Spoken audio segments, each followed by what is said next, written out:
Media ముఖ్యంగా హైదరాబాద్, తెలంగాణ, తెలుగు రాష్ట్రాల్లో ఉన్న మీడియా మిత్రులకు నా హృదయపూర్వక వందనాలు. మీరు కామారెడ్డి రైతుల సమ్మెలో మంచి మద్దతు ఇచ్చారు. కామారెడ్డి రైతులకు న్యాయం చేయడానికి మీడియాయే కారణము. అలాగే బెట్టింగ్ యాప్ 45 కోట్ల మంది మోదీ గారు మెడ ఉంచి, కాంగ్రెస్ వాళ్ళు మెడ ఉంచి ఆగస్టు 21 బిల్లు పెట్టి పార్లమెంట్ లో 45 కోట్ల కుటుంబాలను కాపాడాం. దానికి కూడా పైన దేవుడు, కోర్టు, మీడియా ద్వారా అది జరిగింది. మీడియా మిత్రులు అన్ని విధాల సహకరిస్తున్నందుకు దేవుడు మిమ్మల్ని దీవించుగాక. ఇక్కడ నేను RRRకి వ్యతిరేకులు కాను, అభివృద్ధికి వ్యతిరేకులు కాను. అయితే ముఖ్యమంత్రి రేవంత్ రెడ్డి గారు ఏమిచ్చారు? ఆమె కేసీఆర్ గారు మీకు రైతులకు మోసం చేస్తున్నారు, నేను న్యాయం చేస్తానని అంటే, ఇప్పుడు ఆయనేమో బీహార్ వెళ్ళి న్యాయం చేస్తున్నాడు, కేరళ వెళ్ళి ఆ కేసీ వేణుగోపాల్ పిలిస్తే వెళ్తారు, రాహుల్ గాంధీ చుట్టూ తిరుగుతారు. ఈ కాంగ్రెస్ పార్టీ అధికారంలోకి వచ్చిన తర్వాత రైతులకు న్యాయం చేయలేదు, నిరుద్యోగులకి న్యాయం చేయలేదు. 21 నెలలు సమయం ఇచ్చాను. ఈ రోజు నుంచి పోరాటం స్టార్ట్ చేస్తాను. నిరుద్యోగులారా మీరు సిద్ధంగా, మీకు 4000 ఇప్పించే బాధ్యత నాది. లేదా ప్రజాశాంతి పార్టీని జూబ్లీహిల్స్ లో గెలిపించండి. నిరుద్యోగ వృత్తి 5000 ఉద్యోగాలు ప్రతి ఒక్కరికి 1 ఇయర్ లోపునే ఉద్యోగాలు ఇప్పిస్తా. ఇప్పుడు ఈ రైతులు ఉన్నారు, రేపు వీళ్ళు నాకు అప్లికేషన్ పెట్టారు. ఆల్రెడీ డాక్యుమెంట్స్ ఇవ్వగానే నేను రేపు లేదా ఎల్లుట ఆనరబుల్ తెలంగాణ హైకోర్టులో కామారెడ్డి రైతుల గురించి ఫిబ్రవరి 13, 2022 చీఫ్ జస్టిస్ బుయాన్ గారి ద్వారా ఆర్డర్ తీసుకొచ్చి ఆ కంపెనీలు మూయించి రైతులందరికీ తిరిగి భూములు ఏ విధంగా ఇవ్వగలిగామో అదే విధంగా మీ భూములైనా మీకు తిరిగిస్తా, లేదా గిట్టుబాటు ధర అనగా మార్కెట్ రేట్, రీజనబుల్ రేట్ అయినా మీకు ఇప్పిస్తా. ఈ రెండిట్లో ఎవరెవరికి భూములు న్యాయం కావాలో వాళ్ళందరూ రేపు రండి. ఉదయం 11 గంటలకు ఆఫీస్ కొని, ఉదయం 2 ఎర్లీ అయితే మీరు 3 గంటలకు ఉదయం వస్తే ఉదయం రాగలరా? మధ్యాహ్నం 3 గంటలకు మీరు రండి.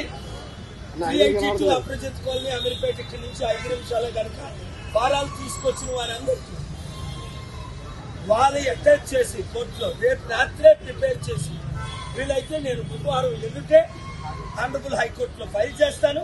మీకు న్యాయం జరుగుతుంది. నిరుద్యోగులకు న్యాయం జరగాలంటే మీరు అప్లికేషన్ పెట్టండి. రైతులకు న్యాయం జరగాలంటే, ఎందుకంటే మీరు నాకు రాసిస్తేనే నేను కోర్టుకు వెళ్ళగలను.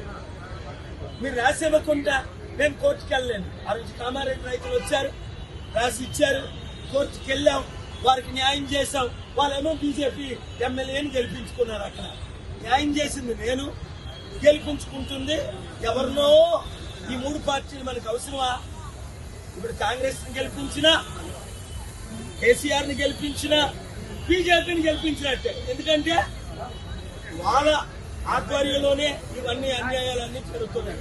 మీకు న్యాయం జరగాలంటే రేపు మధ్యాహ్నం 3 గంటలకు 382 అప్రజిత్ కాలనీ అమీర్పేట్ హైదరాబాద్కి వచ్చేయండి. ఇది ఫైల్ చేద్దాం. తమ్ముడు రేవంత్ రెడ్డి, నువ్వు బీహార్ లో ఉన్నావో, ఢిల్లీలో ఉన్నావో, కేరళలో ఉన్నావో వదిలే, కేసీఆర్ లో తిరగొద్దు. వెంటనే తిరిగి వచ్చేసాయి. లేదంటే కేసేసి సమన్ చేసి ఒకసారి నేను స్టార్ట్ చేసిన తర్వాత తగ్గేదేలే, నీకు బాగా తెలుసు. ఆగేదేలే, నీకు బాగా తెలుసు. రైతులకు న్యాయం జరిగినంత వరకు, నిరుద్యోగులకు న్యాయం జరిగినంత వరకు, మహిళలకు న్యాయం జరిగినంత వరకు రా కలిసి పనిచేద్దాం. ఈ కొరకు నేను ఎంతో కష్టపడ్డాను. నిన్ను గెలిపించడానికి అన్ని విధాలా నేను సాయం చేశాను. ఎందుకు? మన ఇద్దరి మధ్య ఒప్పందం జరిగింది. 7-8 సార్లు కలుసుకున్నాం. ఏమని? రైతులకు న్యాయం చేయాలంటే డబ్బులు కావాలి. వీళ్ళు ఏమో అడుగుతున్నారు, మాకు 25 లక్షలు వద్దు, 2 కోట్లు అడుగుతున్నారు. వీళ్ళకి 2 కోట్లు ఇవ్వాలంటే డబ్బులు కావాలి. డబ్బులు ఎక్కడున్నాయి? కేసీఆర్ గారు 7 లక్షల కోట్లు అప్పు చేసి తెలంగాణని నీకు అప్పు చెప్పా. నీ దగ్గర డబ్బులు లేవు. నువ్వు వచ్చిన తర్వాత ఇంకో 2.5 లక్షల కోట్లు అప్పు పెరిగింది. డబ్బున్నోడు పోలే. ఎక్కడ డబ్బు ఉంది? ఎలా డబ్బు తేవాలి? తెచ్చాను, తేగలను, ఇచ్చాను, ఇవ్వగలను, చేశాను, చేయగలను. నిరుద్యోగ వృత్తి 4000 రూపాయలు ఇవ్వకపోతున్నాను. 60 లక్షల మంది నిరుద్యోగులు ఉన్నారు తెలంగాణలో.